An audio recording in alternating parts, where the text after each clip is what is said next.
Hi, in this video we're going to be taking a look at how to understand chord progressions and taking a look at some of the songs that have the same 4 chords in them. So if you take a quick look onto Google and put a search in for 4 chord songs, it very quickly becomes apparent that there's thousands of songs that have the same 4 chords in, and there's many lists of these songs. So why is that? That you can work with the same 4 chords. I think there was a famous video by an Australian band that went through something like ridiculous, like 1,000 pop songs or something, and they all had the same 4 chords in. Well, we've been looking lately at a lot of theory, looking at something like the circle of fifths and such like that. And this video should incorporate with them videos. So if we take something like The Time of Your Life by Green Day, the chords that we have there are G, to C, to D. Do that again, from G to C to D, and again G to C, moving to E minor, D, C, G, and again A minor, D, C. So in this particular song we are in the key of G. Now, what chords are in the key of G? Well, we did look at the circle of fifths before and how to work out what chords are in certain keys, so check that video out, the link being in the description of this one if that isn't already apparent to you. So we've got the key of G. So the first chord is G. We have an A minor, B minor, C and D. And we have E minor, which is our 6th chord. Obviously G is the relative major key to E minor being the relative minor key to G major. So keep that in mind as well for if we're in a minor key. So there we have, very simple, and you can work that out on our hands. G, C and D are our 4th and 5th, and E minor being our 6th chord. So if we look at the chords there for Time of Your Life, we're starting with G, which is our 1st chord. We're going to move to C, which is our 4th, to D, which is the 5th. Again, 1st, 4th, 5th. Go to our 6th chord, E minor.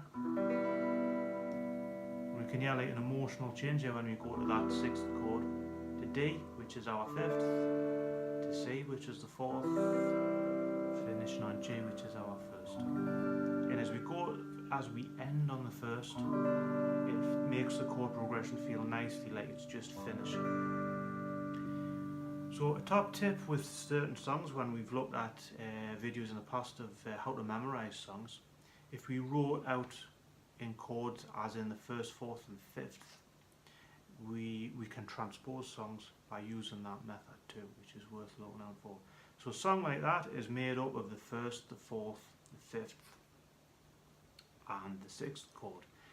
And take a look, when you look through songs and you're looking at the chords, instead of just trying to learn the chords parrot fashion, take a look and see whether you can work out where the 1st, the 4th and the 5th are, because so many songs are really the pillars of the song are built on that.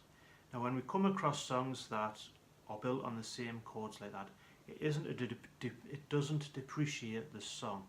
Just in the same way as humans, we're all made up of the same components, arms, legs, we have the same skeleton structure, but many of we look very different. And songs are very much the same. Just because the chord structures for so many songs are the same, it doesn't depreciate the song, it just makes it more clever how it's been dressed up. So if we take another song, such as With or Without You by U2, our chords there are D, A, B minor, to G, to D, A, B minor, to G. So again, if we look at that, we are in the key of D. So what chords are in the key of D? Well, we have D, we have D, E minor, F sharp minor, we have G, we have A, and we have B minor. So if we look again at that chord progression, when we start on D, we're starting on the 1st, moving to A, which is the 5th, the B minor, which is the 6th, moving to G, which is the 4th, starting again on D, the 1st, to A, which is the 5th, B minor, which is the 6th, G, which is the 4th. So again, the chords for that could be termed as being the same as Time of Your Life, obviously in a different key.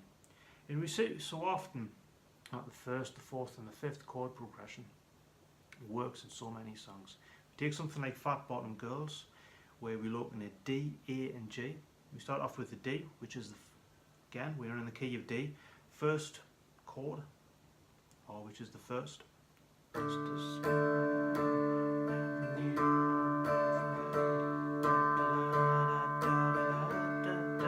to A, which is the 5th. Moving back to our first chord D. G, which is the 4th. D, which is the 1st. A, which is the 5th. Ending on D, which is the 1st. Again, it makes the chord progression sound like it's come to its natural conclusion before going back into the song. Now, not all chord progressions start on the first chord. We have a few examples here. Crazy Little Thing Called Love, for example, starts on a D. Listen.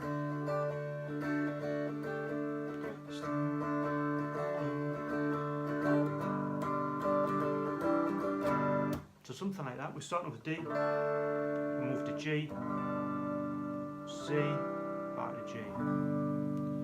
So in this particular case, we are actually in the key of G, and we are starting on the 5th. So if we put the chords on the screen there for the key of G, we have the G chord, A minor, B minor, C, which is the 4th, and G, which is the 5th.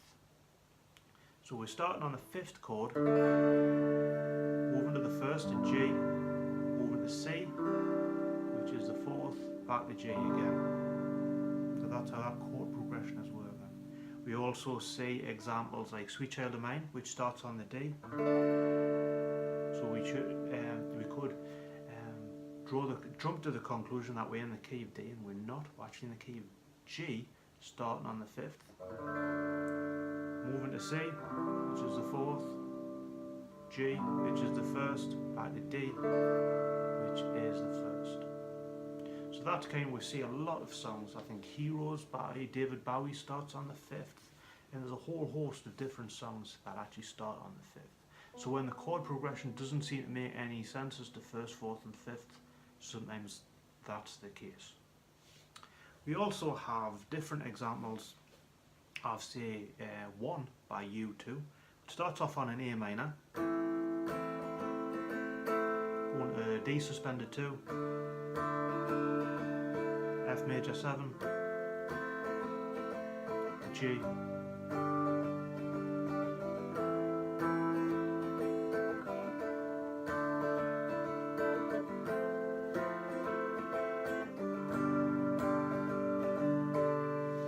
straight away there we could get confused, because there's A minor, there's D, there's suspended 2 chords, there's a major 7 chord there, and that can blind the beginner especially to the fact of how the chord progression is working. So in this particular case, we are in the key of C, which is relative to A minor. So we're starting on an A minor chord, so we're starting on the minor, the relative minor chord. The D in this case, when we think of the key of C that we're working in, we have C, D minor, so this has been altered to a suspended 2, D, E minor, F, in this case the 4th has been changed to an F major 7 as opposed to being an F, and we have G, which is the 5th. So in this particular chord progression we've kind of substituted the C chord for an A minor chord because it is relative, and we're working through that. We've gone to the second chord, which would be a D minor, but it's been altered to a D suspended 2, F major 7, which is now our 4th, to G, which is the 5th. So there, as the chords become a little bit more complicated, it doesn't necessarily mean that it isn't following a maybe well-known chord progression. We have another example. If we take something like More Than Words, which is played like this.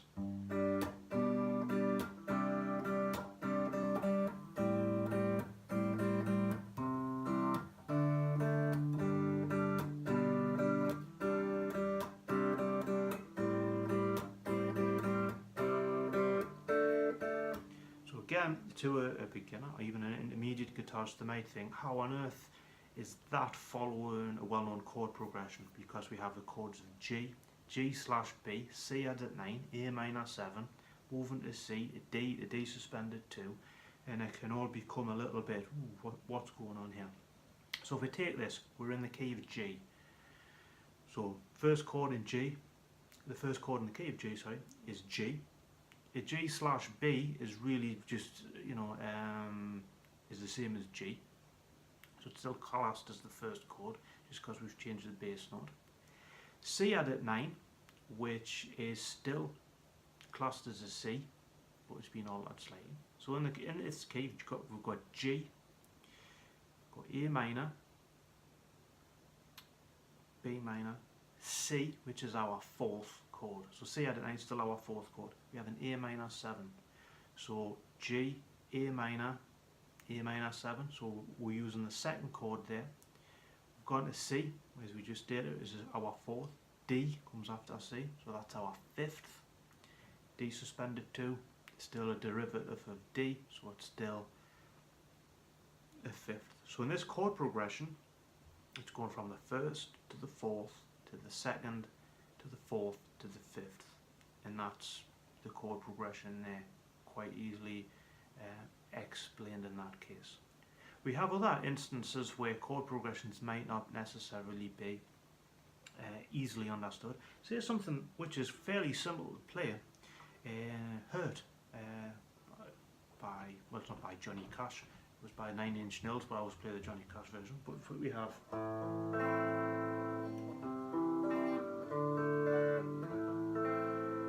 so we have A minor, C, D, A minor. So we could jump to the conclusion that we're in A minor, which is relative to C, so in the key of C.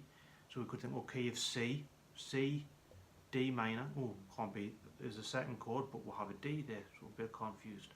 In this case, we're actually in the key of G. I'll explain. So the key of G has a G, an A minor, B minor, C is the 4th, D is the 5th. So in this particular song, we're actually starting on the 2nd chord, which is an A minor, and the C and the D in this case are the 4th and the 5th. So I hope that goes somewhere to explaining how the whole, 4 chord songs work and how different chord progressions work. And I hope that helps you be able to, because it should be able to help you see how songs are formed, how to write songs. Because many times people think that when songs are being written that these chords are just being magically picked out of the air, where a lot of musicians are following different well-known chord progressions and they dress them up differently and in an interesting way so that it doesn't become so apparent that it's what you've already heard, and it's why so many songs sound familiar even though you've never heard them before.